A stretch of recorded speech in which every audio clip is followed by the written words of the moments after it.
We're going to break down what the most important considerations are, what we typically approach with fundamentals, but more importantly, it's easy to understand what is important. And I can tell you a million things to watch, but it's more important to actually combine it into something, to actually make it worth your while and actually trade with it. So the whole genesis of this actual presentation is I wanted to combine, because this is something very personal to me, I started actually as a technical trader. And for a number of years, 3 or 4, it was just purely about technical trading. I was just purely into technical trading. And I didn't even know non-farm payrolls back then. I didn't have any concept of interest rates, interest rate expectations. I didn't really think about risk-reward beyond placing my stop versus placing my target. I didn't think that far ahead. All right? I didn't think they were important. I thought that I could just get around it, did not have to necessarily pay attention to those type of things because everything was put into to the price action. But then I went to college. In college, you tell a college professor that who's actually worked at a big bank before that, are we going to talk about technical analysis? Are we going to learn anything about historical price action, carving that data up, seeing how it works, looking at the correlations in there? And I actually did that to one of my professors, and he was just horrified. He was offended I had said anything. That is mojo, and that stuff has no bearing on price action. This guy also, he washed out of that bank, by the way. I mean, there are two sides to this market, fundamentals and technicals. And I know that fundamentals are typically harder to grasp. Not many people are able to understand them. But there are very simple underlying fundamental themes that you can be watching. Generally, they switch between these particular themes, and that's where you need to go back and forth with. All right, but you should definitely incorporate fundamentals. Fundamentals are very important to trading. So let's begin. You already know me. I'm John Kicklighter, as that says. So we'll go right into the risk disclaimer, the most interesting part of this presentation. Obviously, these are the same risk disclaimers that you're going to get on all of them. It actually just says that there are certain risks to trading currencies. Leverage works against you as much as it works for you. You need to make sure that take your time. Understand what you're doing before you just jump in. I mean, that's actually not in the disclaimer, but I'm adding that in there.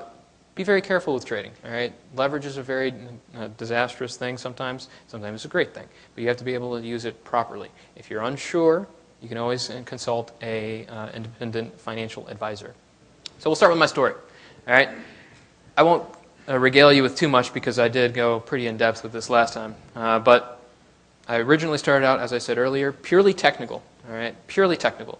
I had no concept of any fundamentals outside of the option. If you listen to, or if you know anything about options, I knew the Greeks. All right, not necessarily fundamental, but as far as fundamentals as I got.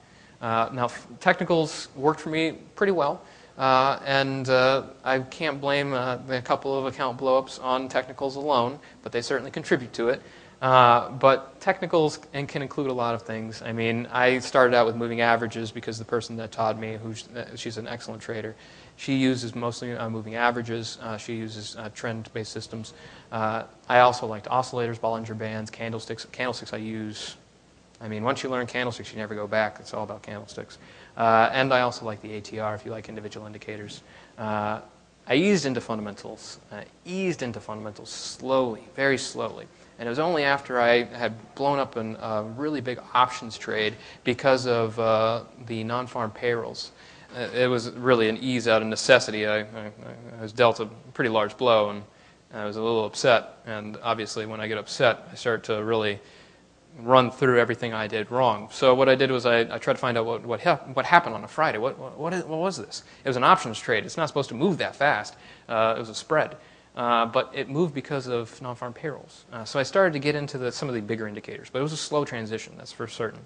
And it was really the college that got me into purely fundamentals. And I swear, if I ever brought up anything technical to this one professor, he would harp on me in the entire class. But fundamentals is what college is all about for me.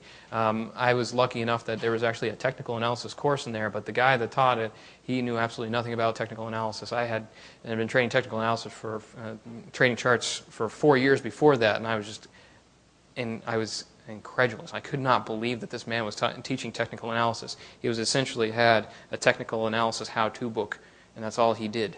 But fundamentals I have a very heavy backdrop in fundamentals now, specifically because of the finance and investment degree that I have and the fact that they focus on this so heavily. And a lot of that finance and investment was actually a backdrop of economics and global macroeconomics, which I was fortunate enough to be trading currencies at the time, so I knew that I should definitely be taking some economics courses because they're extremely important to this concept. So economics are actually where I learned a lot of the fundamentals, and if I were to say that if you were to get a finance degree versus an economics degree, I'd definitely say economics degree if you're talking about trading. All right? I actually get this question quite often. But from there, I started to combine the trading that I had been used to. Purely technical. I had a decent strategy in place, and it did all right, but it was the technicals that were really holding me back, and I was just going on them alone.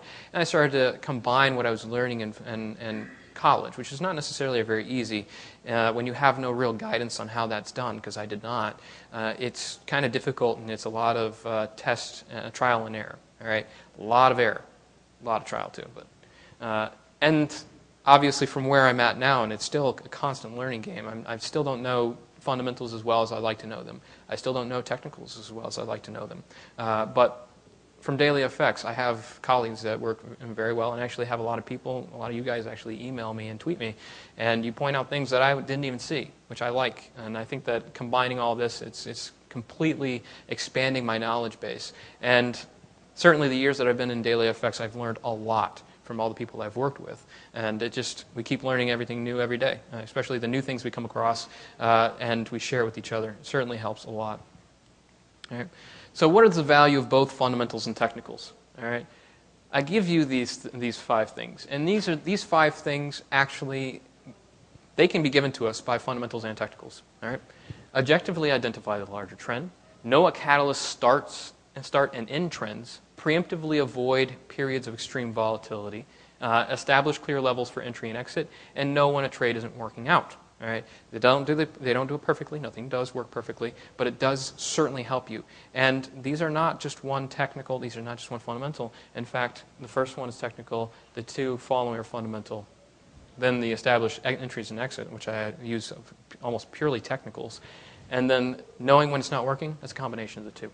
Okay? So all these things can be done, but only really when you have a complete fundamental technical appreciation. We use them together, not independently. They don't work independently. I can tell you from experience. So we'll start with fundamental analysis. I'll give you the definition that it was given by Wikipedia. And I have to say this is a very lacking definition for our purposes. All right. Fundamental analysis focuses on the overall state of the economy, interest rate, production, earnings, and management. That sounds exactly like something a CFA would tell me. It is purely about the stocks. All right, there's just no doubt about that in my mind. So I kind of changed it around a little bit. I said fundamental analysis identifies those drivers that are broader markets used to guide capital flows. Capital flows, extremely important. Capital flows are where it's at. All right. That is, if there is one thing that you were to take away from fundamentals, always approach it from thinking about where the capital is flowing and why it is flowing there. Right. But, goes on. This typically involves growth, interest rates, or themes for larger trends, and scheduled event risk for short-term volatility. So there's 2 considerations here. There is a medium to longer-term consideration. There's also a shorter-term consideration. That shorter-term consideration is the volatility impact. That's when you get the breakouts, the short-term breakouts. But if you want to see that follow-through, that consistency, that trend develop, that's more about those medium to long-term considerations through themes and some of the bigger issues like growth and interest rates and stuff like that. All right. So from a GDP perspective, growth, all right, you have to remember that everything is relative in this market. You're trading 2 currencies against each other. You're not trading one thing. All right. Too many people like to look at a euro dollar and they treat it like a stock. They treat it like it's Google. That's not how it works. You're seeing that one currency is appreciating against the other currency, regardless of what direction it's going. It's either the euro appreciating against the U.S. dollar or the U.S. dollar appreciating against the euro. All right. To get that appreciation, to get that up and down, you're going to have to see a relative performance. One of the things that relative performance really plays through and is very clear is GDP, relative growth. Right? How is the U.S. economy performing against the European economy? If you want to take an extreme example, how is let's say, Australian economy or the Canadian economy doing against the Greek economy? All right? I'm going to pick on Greece throughout this, so get used to it. But you can get these extremes, and you can really understand where they're diametrically different. And they're not necessarily the be-all, end-all in the fundamentals. Actually, this actually feeds into interest rates, which we're going to talk about next. But GDP is a very easy kind of measure, all right? Very easy indicator to see how it's working. But you have to be careful. This is not for short-term kind of trading. This only comes out on a quarterly basis, so you can tell just from that nature of when it's released on a quarterly basis that it's more of a slow over time, gradual impact on fundamentals. But for people that follow the performance of GDP, you're going to see that over time you will have those big sloping trends, and you'll see over time how they're performing. All right? Interest rates. Interest rates are very important. Very important. Ilya and I were having this conversation just the other day, and he and I get into a lot of economic debate. He actually convinced me of this. Saying to him that interest rates aren't necessarily that important. Well, they are very important, but they're not the be-all, end-all. All right? But he made a very convincing argument that why is growth important? Growth is important because growth leads to expansion in earnings, expansion in payments, and thereby the rise in those interest rates. Okay? Those interest rates are the end game for what's happening for the fundamentals to start. All right? So interest rates are actually, almost everything comes back to interest rates. Fundamental themes, risk appetite trends. Those actually settle back down to interest rates. Why, if I'm talking about risk appetite trends, maybe risk appetite is rising or falling, but I'm looking at the Aussie US dollar. Very wide yield differential, and it will respond to those changes in risk appetite trends because it necessarily has a tolerance or high yield differential. All right? So interest rates are actually one of the most critical components of fundamental analysis, in my opinion. I think that if you're really learning something beyond the capital flows, obviously capital flows are extremely important, but if you're looking for the outlook component is really going to be founded in how does this impact interest rates? How does this impact yield? All right? Benchmark interest rates aren't the only thing you look at, though. You also look at LIBOR rates. That's why we mentioned them in our analysis. You also look at overnight index swaps. These are all market-based rates. They are rates. All right. These yields are very important, regardless of what type they are. Benchmark interest rates are exactly what they're called, benchmarks. Interest rates like LIBOR are going to be much more about markets or rates that you can actually access. Guess what? If you try to go get a loan from the Fed at 0.1%, they're going to laugh you out of there. All right? It's not the benchmark is just a benchmark. The actual rates you're going to be able to really apply for are going to be more along the line of a 30-year fixed rate loan. All right? That's credit risk above and beyond, but that's a market rate versus an underlying benchmark rate. Fundamental themes. Themes is the most difficult thing to grasp without doubt. There are many themes that could be playing out at any one time. It's really in identifying which theme that is most important. Bringing over the example we talked at the last presentation, euro dollar. What is the most important theme? Without doubt, it's the financial situation in the eurozone. It's going to be that at least for the next week. But after the next week, it's going to be shared with something else, the Fed's rate decision. All right? The Fed's rate decision brings with it the possibility of quantitative easing, further quantitative easing after already 2 rounds have failed. So that third round of quantitative easing actually could significantly depreciate the value of the US dollar. That's going to be something that fights against the European financial situation because the European financial situation is pushing the euro dollar down. But then again, if you want the US dollar to continue appreciating against the euro, it can't be faced with something as significant as potential further quantitative easing. So you have to understand what the themes are, and sometimes you know ahead of time when those themes shift. Right? And right now we have a unique situation where we're able to see that there is potential roadblocks and shifts for these fundamental themes, specifically for the euro dollar. But with this is just my basic example. The S&P 500 versus the Aussie dollar. All right? Risk appetite, quite clear actually. There's some instances of deviation, but over time that correlation has held up to be very, very stringent. And knowing that, I typically always approach I almost always approach the Australian dollar first with the thought of fundamentally, what is interest rate, or what are the interest rate expectations? What are risk appetite trends? Right, those are the two things that I really pay attention to. Interest rates because that is what's actually tethering us to risk appetite trends, but risk appetite trends because that is what's actually moving the market up and down. All right, just the fact that it has high yield differential, the Aussie dollar, doesn't necessarily going to be very volatile unless you have people looking for higher yield or looking to get away from risky currencies. All right. And event risk. All right. Euro-dollar, a chart before we had all the recent volatility, but you can tell that there's a lot of back and forth here. Actually, I wanted to identify some of the big swings that we had here, and they're actually driven by short-term event risk. Event risk that not necessarily isn't well known. You can't see it ahead of time, but there is plenty of that as well. You look at the economic calendar, you know what's coming up. But sometimes some things in terms of event risk are more financial headlines. So back there in April, we had the ECB official signal the further rate hikes.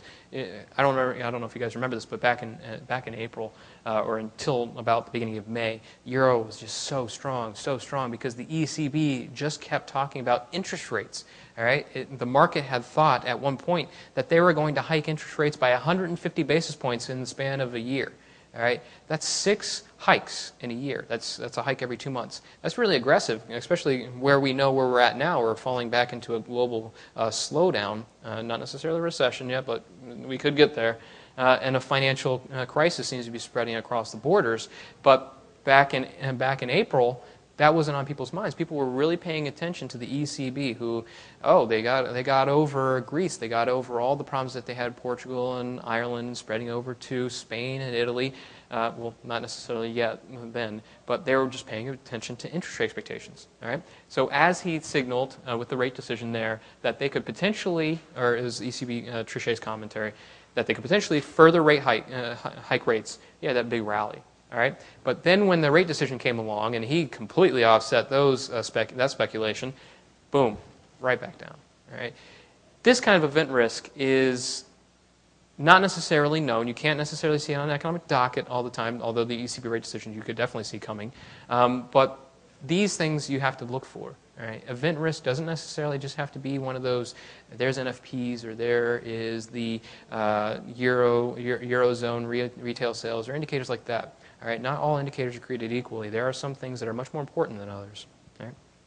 How can we get risk on, risk off switching so quickly? All right, it seems to move very quickly. He said, how can it switch within a week? I argue that it can actually be within minutes.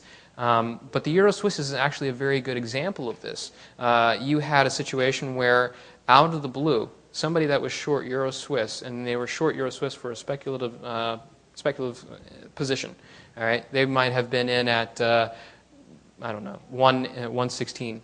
All of a sudden, the Euro Swiss can no longer be below 120. The S&B just completely undid you. That's going to kill speculation in that pair. That completely negated all downside speculative interest on Euro Swiss, unless you want to take on the S&B, which I wouldn't recommend.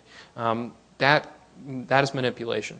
On the other hand, you have something like, we'll go back to 2008. Back in 2008, October, we had a situation where it really wasn't, this actually was brewing for a couple of weeks in the background, and the public wasn't privy to it, but all of a sudden, Lehman Brothers, Bear Stearns already had gone under, but Lehman Brothers, they could not find capital. All right, they withdrew all their capital lines, all their short-term loan lines, and they couldn't raise necessary capital to day-to-day operations and cover their exposure. That was a liquidity crisis, an immediate liquidity crisis. And when the market was privy to that, all of a sudden they think, oh no, here's a major bank that holds a large section of the United States real estate market, and they are done. They don't have the money necessary to continue. Guess what? Every bank is going to say, pull all our lines, pull all our lines. Doesn't matter what bank, pull our lines. We keep our credit at home. All right? All of a sudden, you can't find liquidity. And those traders that were previously doing well for a very steady, calm market, no longer. They can't participate in that market. They have to pull out. They have to sell at all cost, no questions asked, because their risk manager came to them, tapped them on the shoulder, and said, you're out. No trades. All booked. So let's move into technical analysis. All right. This is, given our earlier poll, most of you are here. This is what your love is. And I have to say that I love technicals as well. That's why I haven't completely given up on them. But the general definition, and this is even worse than the fundamental definition, it's terrible. A discipline for forecasting for the future direction of prices through the study of past market data, primarily price and volume. Well, guess what? In FX, we don't have volume. FX is just it's a decentralized market. There aren't common exchanges where we can easily measure volume, so we don't have it. We don't have it available to us. There are alternatives to it, but not necessarily very useful. All right, my definition. Identifying and exploiting patterns in historical price action that will likely repeat themselves or follow an expected path. All right?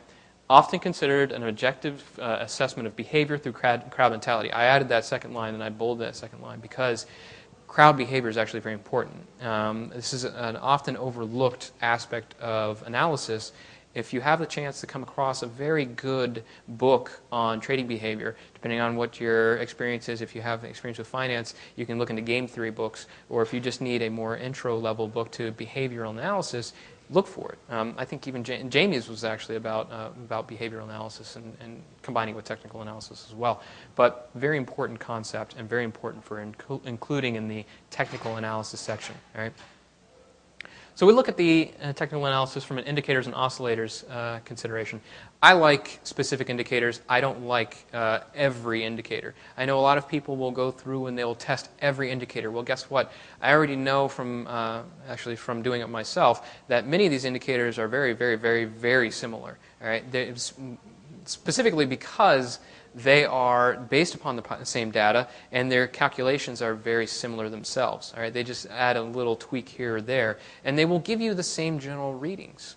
All right, too many people use one indicator to confirm another indicator, and if those two indicators are essentially the same thing, all you're doing is confirming an original bias. That is not good confirmation. All right, it's essentially like trading the Aussie dollar and the Kiwi dollar at the same time. It's the same trade. All right, they move on the same tack. You don't want to do that. You want to make sure that you have something that's independent that really verifies what you're looking at from your strategy perspective. All right, so I like Bollinger Bands because standard deviations are actually very interesting in terms of measuring volatility and measuring the activity itself of the market.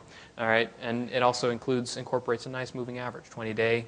You can always change the input so that it's wider. This is actually a 2 standard deviation Bollinger Band, and you can see that right now it's getting a little, and from this chart, obviously we know what happened recently, and if we were looking at it recently, you would see that these Bollinger Bands would be widening out very rapidly, and the price itself is actually below the lower Bollinger Band. But it gives you a good sense of the level of activity of this market, and sometimes direction. All right, it's volatility oftentimes that that kind of precedes direction. So we look for these indicators, and I think this is one of the really useful ones. There's millions, but I chose just a couple of them.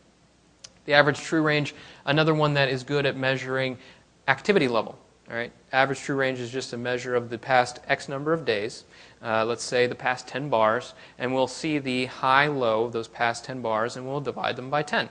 All right, add them all up, divide them by 10, that's the average true range. And what that tells us is if right now the average true range is maybe 1,000 pips on the euro dollar, the past 10 days have averaged 1,000 pips range. That is a very active market compared to maybe, let's say it was 10 days ago and it's going to only be 250 pips. That is a dramatic change in the activity level of this currency pair. Something has significantly changed, and obviously, if those changes are occurring, you want to change your strategy. You want to change your approach to the market because that kind of volatility you cannot just sit through. All right. So I like to use the Bollinger Band and ATR specifically. These are my go-to indicators and oscillators, but there's others. From price patterns, this is where most of my technical analysis is. I like to look for patterns that can be congestion, it can be channels, it can be anything. All right, I've seen people that have cup and handles and head and shoulders and all that. Those are common patterns. Some people have come to me with patterns I have never heard of. I think they've actually made them up as they went along. But hey, if you can find patterns that you think consistently repeat themselves and you can actually break down why this is so, then that actually gives you something that can be incorporated in your technical analysis. We see here a rising trend channel. This is actually a weekly chart of the S&P 500, and this is the one that me and Ilya were watching on a daily basis, even though it was a weekly chart, because it was frustrating us so much. And you can see that rising trend was here, and it looked like there was a good potential for reversal. Why? Because you had the head and shoulders pattern there. In a head and shoulders pattern, you can have the technical indicator, but it's also important to, or the technical pattern, but it's important to understand why this pattern might turn into a reversal itself and why it is actually important.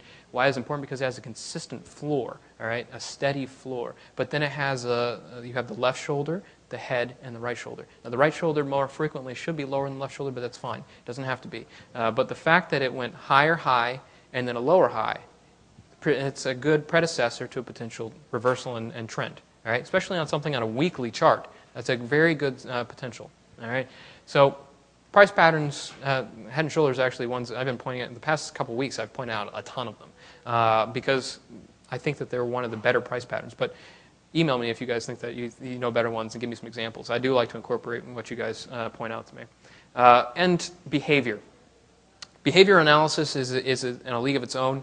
It could be put into technical, it could be put into fundamental. It should really stand alone, but it does incorporate into both, and I'll put it into technicals. But behavioral analysis is essentially saying, what is the market doing as a whole?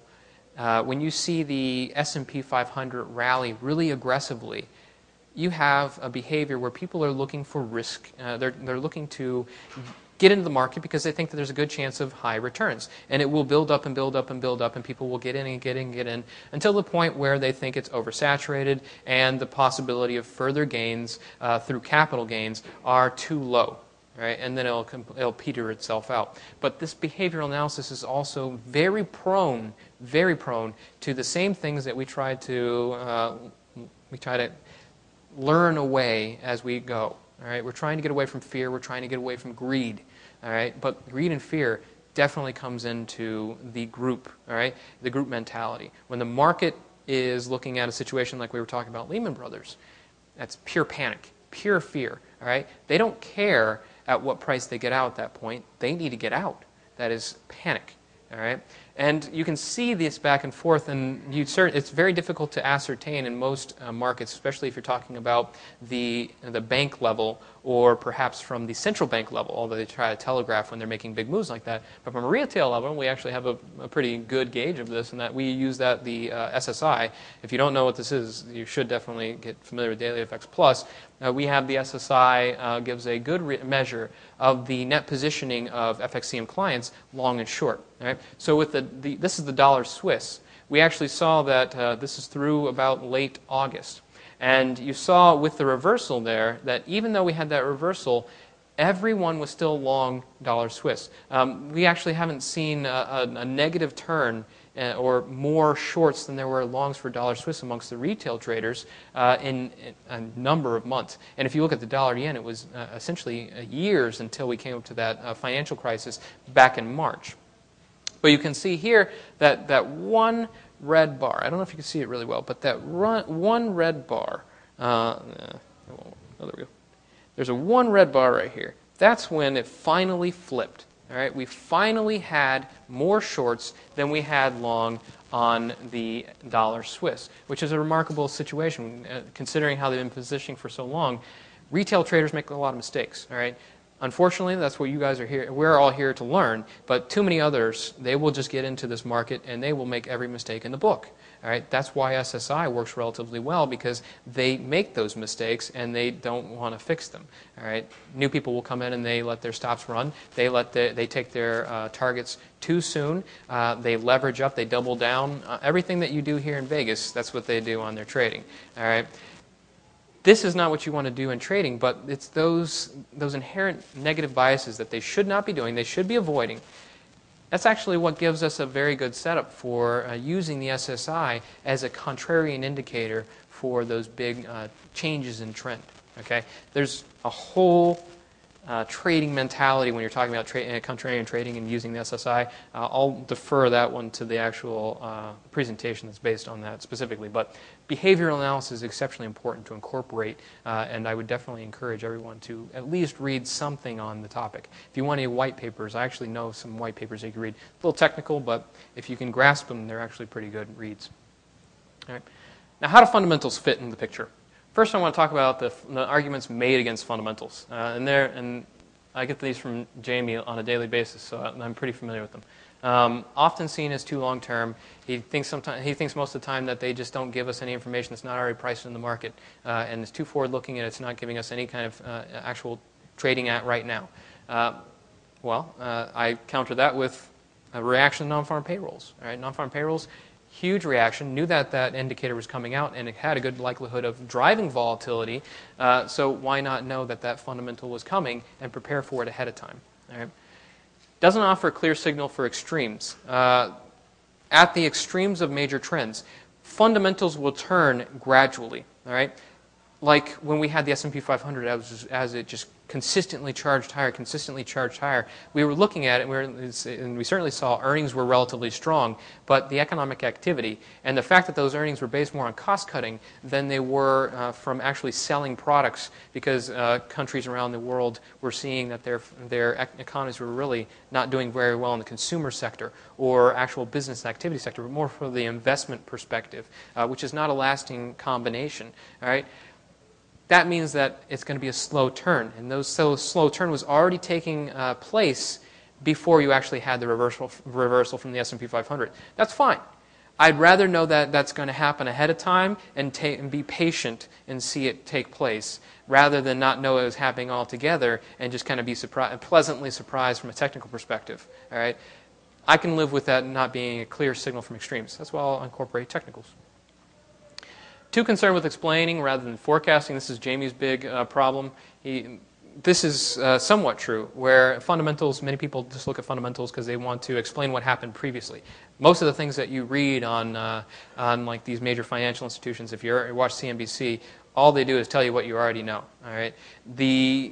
What you really want to know fundamentals for is its ability to tell you what themes are important and what you want to take forward and what's going to drive price action. Knowing what the theme is a big leg up, so that you can see when that theme starts to pick up. Maybe I'm not looking at Aussie dollar itself. I'm looking at the risk appetite trends, and I can see that this particular thing is going to happen that will drive risk appetite trends.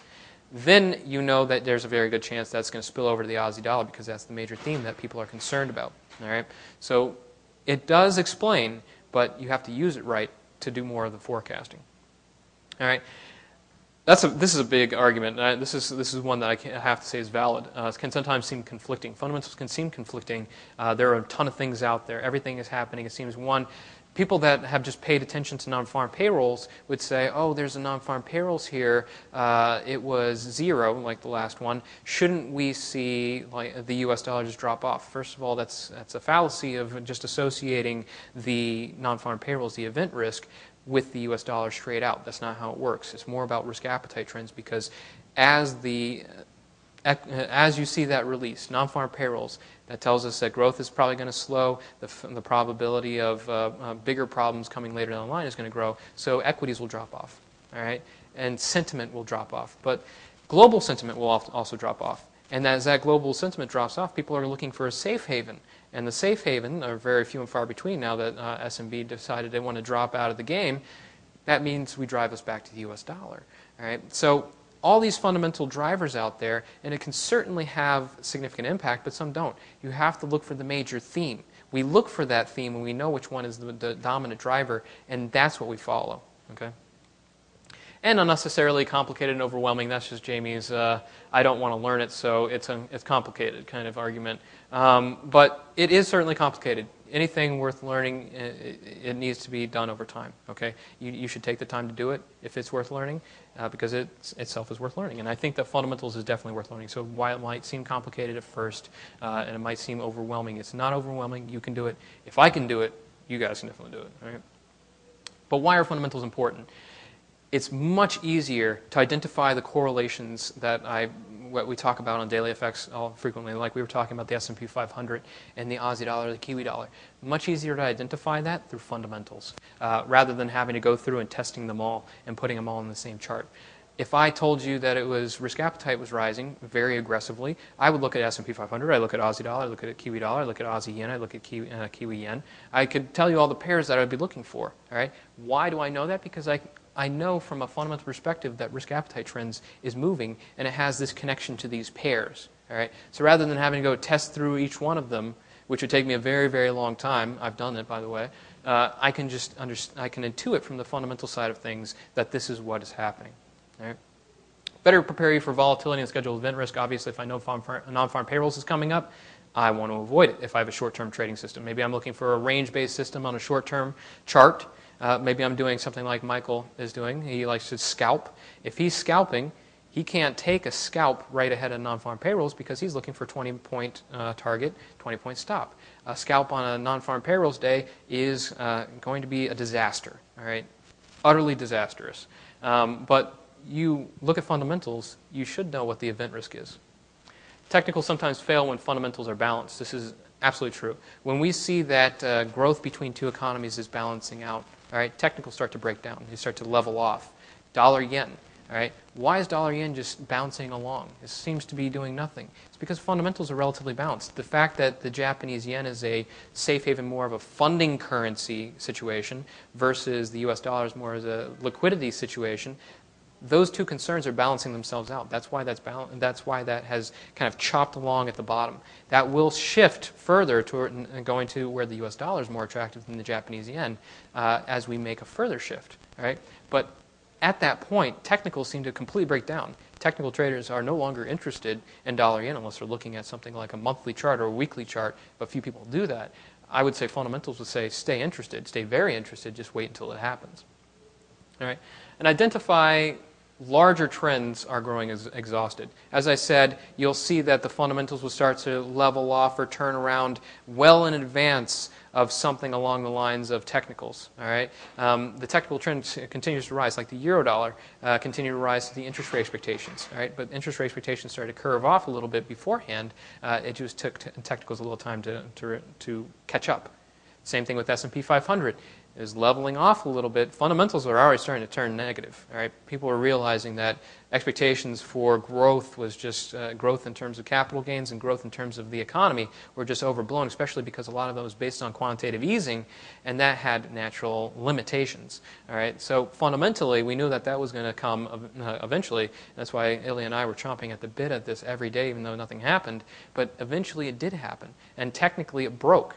And that technical offered confirmation, but it didn't tell us that that was coming ahead of time. All right. So let's look at a view that's restrained specifically to technicals. Aussie dollar and Kiwi dollar. I said that if you're trading those two, you're essentially trading the same pair. But there are times when it deviates. Okay. And what would that deviation? Where does that deviation come from? Well, you can see right there.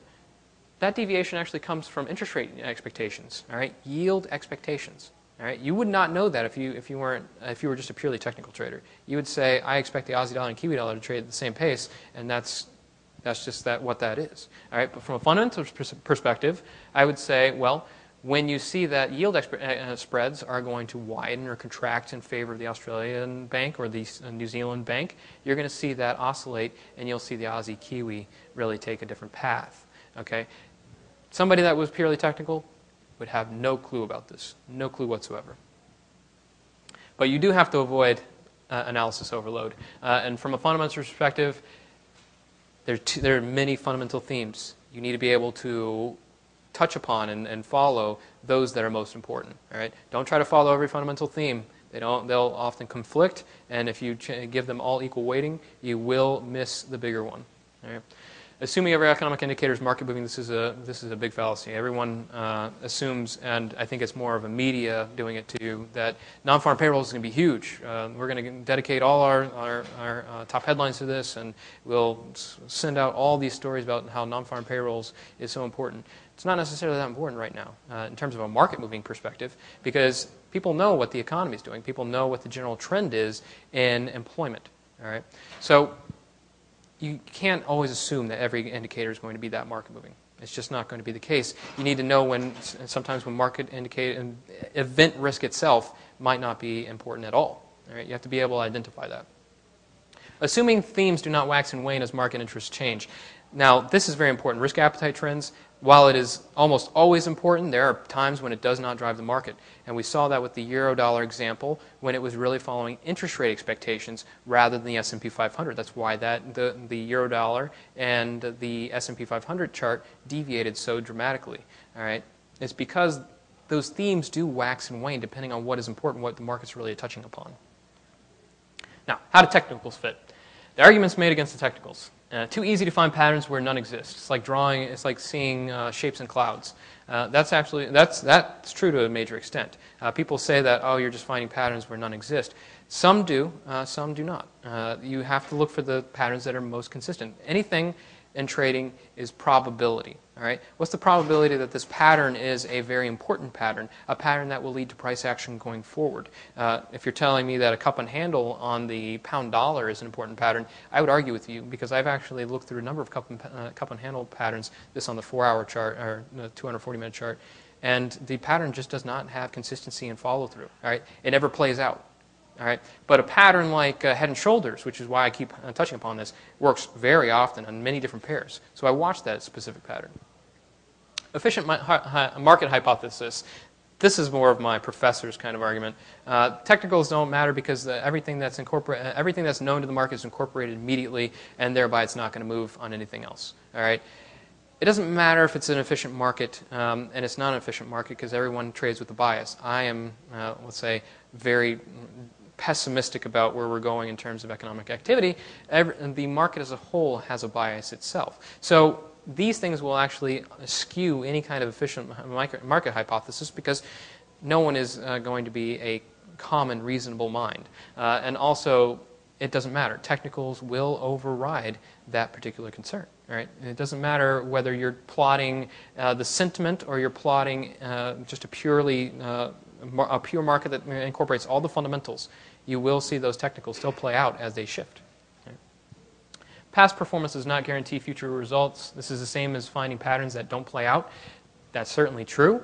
Patterns, but anything in trading is probability. All right? Anybody that tells you that they can make consistently 100% of the time profit is lying. All right? They probably only traded twice and got lucky twice. All right? Over time, you will see losses. All right? Any strategy will. All right? It's because the market just is not forecastable. No one can know what's going to happen in the future. Things shift and things change. But that is a probability itself. All right? You're taking a risk. So the probability is also implied upon the technicals. All right? There's a probability that this pattern plays out. There's a probability it does not. But you look for the patterns that have a higher probability of playing out. In my case, I like the head and shoulders as good examples of this. All right? And a lot of people say that just following technical analysis follows blindly into unforeseen volatility. So if I were just looking at technical analysis and I see that price action is pretty stable, we got some back and forth on euro dollar, but all of a sudden, boom, huge drop. Non-farm payrolls, didn't see it because I wasn't paying attention to the fundamentals. That's true. That's true. That does happen. But sometimes before non-farm payrolls, most of the time before non-farm payrolls, you see consolidation. Less price action, a little bit of a pullback, and people kind of wait quietly to see what's going to happen. All right? So you can see that a little bit to some extent, but it's a good argument for incorporating the fundamentals. Why are the technicals important? There's any number of reasons. I could get Jamie in here and he could preach it all day long, but the catalyst for a speculative run. All right? When you see a breakout, that's when it's that initial technical breakout that usually instigates a significant trend. The trend may have been building up from a fundamental perspective for a while, but it's that breakout that really got it going. All right? And you wouldn't know that if you didn't look at technicals. Identifies sudden halts or cooling to an existing trend. As I said, those fundamentals change slowly over time, and they can let off a little bit off of a trend. And like the S&P 500, we really started to doubt the potential and growth in terms of quantitative easing going forward, but the markets continue to move. All right? When it suddenly halted or when it suddenly cooled, that's what we need to look at. All right? That price action is what we're trading, so we need to see that price action to see what it stops, and that's what we trade. Though we have our fundamental belief, we see when it actually stops, so when we actually stop trading it. Quickly establish a dominant trend. I can look at any chart that you give me and I can tell you the general trend, whether it be sideways, bullish, or bearish, in less than a fraction of a second. It's very easy to do. Fundamentally, you'd have to do perhaps a lot of background checking. But from a technical perspective, I just look at it and you know generally where the trend is. All right? And offers reasonable levels for entries, targets, and stops. This is exactly why I think technicals has to be in your repertoire. You cannot just fall back on fundamentals because you need to know where's a good level to get in, where's a good level to get out. All right? And the best way of doing that is not from fundamentals because those are a little bit slower or they're extremely volatile, but there's a very little middle ground. You get that from technicals. All right? These technicals tell us these are good levels, all right? Not fundamentals. And they cut through conflicting and confusing fundamental noise. Sometimes when you have a hard time pulling apart the themes and you can't really tell which one's more important or what indicators are more important. If you look at technicals, it'll tell you which fundamental driver was more important because you'll see it impact the market. All right? And it's a very good equalizer in that aspect. All right? Let's look at a view restrained to fundamental analysis. If I were looking at the interest rate expectations and S&P 500, I can see that compared to the New Zealand dollar. All right? New Zealand dollar is on the right side. The red line is the S&P 500. The blue line is the yield expectations between the RBNZ and the Fed. All right? If you thought that it was just purely about risk appetite trends for the Aussie dollar, well, you would not be doing very well on the Kiwi dollar because as the S&P 500 was dropping back, the Kiwi dollar was actually still advancing. All right? And that would confuse a lot of people. But if you look at the proper theme, all right, if you look at the correlation that you had there, which is much easier to find through that correlation, you'd see that between those two, that interest rate expectation and the New Zealand dollar, much more consistent. All right? So that correlation, very easy to spot on that chart. All right? So if it was just kind of restrained to the fundamental side of things and we were expecting just risk appetite trends, we would kind of miss this. All right? We would be completely off kilter when we were trading the Kiwi dollar. All right? But avoid analysis overload. It's very easy to do as well in technicals. You expect every pattern to play out. I see a head and shoulder. I can spot a head and shoulders pattern on any currency pair right now. All I have to do is move through the time frames. But I can tell you with significant certainty that probably 90% of those are not going to play out well. And you start to get a feel for when they actually do set up very well. But every pattern, just because you can spot it, does not make it a good pattern. Looking for confirmation from indicators is what we were talking about earlier. You don't want to take two common indicators and use one to confirm the other. All right? You're confirming yourself. All right? It does not give you an independent, objective analysis of what you just looked at. It just is confirming you because you're looking for confirmation. Expecting exponentially more difficult technical analysis to show hidden factors. There are so many indicators out there, and they seem to be getting more and more complicated because they can't, all the really simple ones have been taken. All right? You can no longer do an average true range. You can no longer do an RSI. That's taken. So what I'm going to do, I'm going to make a multivariate indicator, and people think that this is so complicated, it must work. All right? That is not the way to approach that. Very many times these indicators are unnecessarily difficult, unnecessarily built. They're just built to get somebody's name on an indicator, essentially. So be very careful of that. Adding additional indicators is not the way to go. All right, so let's apply our strategy. All right, we talked about the fundamentals, we talked about the technicals. Now we need to see how to incorporate them, how to marry them together, and put them into really our approach to each currency pair. All right. So strategy in combining the fundamentals and technicals, we have 3 points here. Know the market environment, identify the trend, and know the catalyst. All right? Essentially, you know what the market is doing. All right? You're identifying what the common trend is, and then the catalyst is knowing when to get in, knowing to react. All right? Setup and then action. Knowing the current environment, prominent themes, right, from a fundamental perspective, activity level from a technical level perspective, identifying the trend. You see the trend through its existence just by looking at the charts. Obviously, if I were looking at the S&P 500, that weekly chart that we saw earlier, we saw that very big, long uptrend. All right? But the stability is a fundamental consideration. That's when we start to question whether that trend will continue and be stable as it is. And the catalyst. What is the shift, the technical breakout? Those breakouts from that congestion zone, that's the catalyst to a new move. But it's oftentimes we have to incorporate the fundamentals that say this is the indicator that will encourage that breakout. All right? Now, let's go through it. Market environment.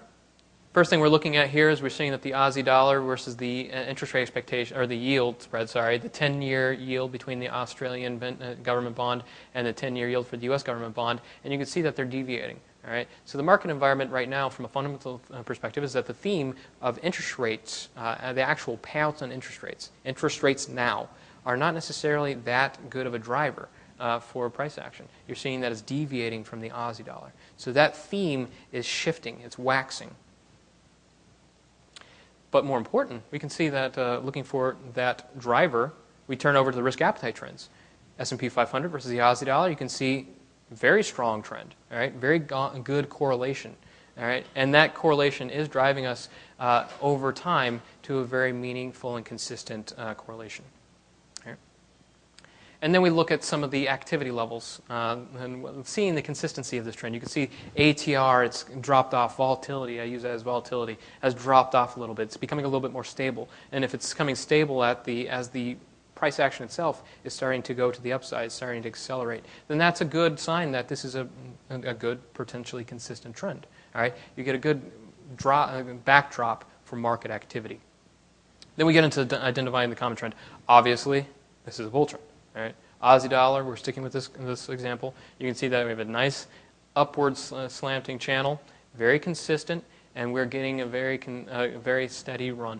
All right? You can get pullbacks, that's certain. All right? But those are corrections, all right? Corrections to larger trends. And then we're starting to talk about the fundamentals of this. This is where people start to get a little fuzzy, all right? But risk appetite, we just saw that, all right? Risk appetite is starting to flag as global growth slows. So the S&P 500 is dropping off. And we just saw the S&P 500 and the Aussie dollar charts, very highly correlated, all right?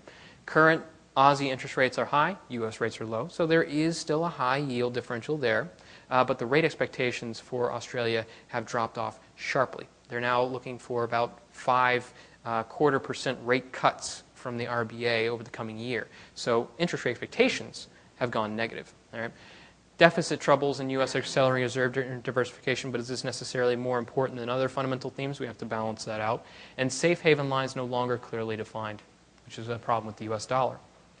All right? So bottom line, fundamental stability is starting to waver from a global perspective, and that's going to undermine the high-yielding currency, and it might even undermine the U.S. dollar a little bit, but the U.S. dollar will maintain its safe haven status a little bit better. So I'm going to be really paying attention to the U.S. dollar in this aspect, thinking of medium term, the U.S. dollar is probably going to appreciate, potentially quite significantly. All right? And then we look for the catalyst, the event risk. All right? You can see here that we have, I went back in time just to give you some examples of some significant event risk. You can see that we had U.S. GDP, and we also had the RBA rate decision, non-farm payrolls. All of this very notable event risk. Right? Knowing this event risk comes, and if we have the expectation that the Aussie dollar in the medium term looks like it might want to reverse because the fundamentals theme is shifting, that rising trend is kind of growing a little bit too mature, then the potential for a correction, you're looking for something that will catalyze that move. If you need something that catalyzes that move, these known indicators, they're good potentials. Right? And then we look for the actual progress of that breakout. All right? So the initial breakout was the move to the upside. And from there, if you want to come back to the Daily FX booth, we can talk more about what's happened recently. But from there, we can actually see that it topped out a little bit, and now it's pulled back. Now we're getting a very loose-looking head and shoulders pattern, and you can see some of the technical lines that we need to follow as this really develops. So we look for these technical supports and resistances, and as they break, then we see that these shifts are occurring. It's actually the action. All right? We have the setup, and now we move to the action with the event risk and with the technical breaks. All right? And that's it. Incorporating this can actually be done in all currency pairs. All right? I know it's very difficult, and I know that it's probably a little too fast for you guys to really incorporate everything that I just said. But if you want this, do email me, or you can come up and get my business card, and I can email you the presentation so you can go through it as many times as you want. And this will also be online, I believe, in about a month and a half. Okay? Thank you.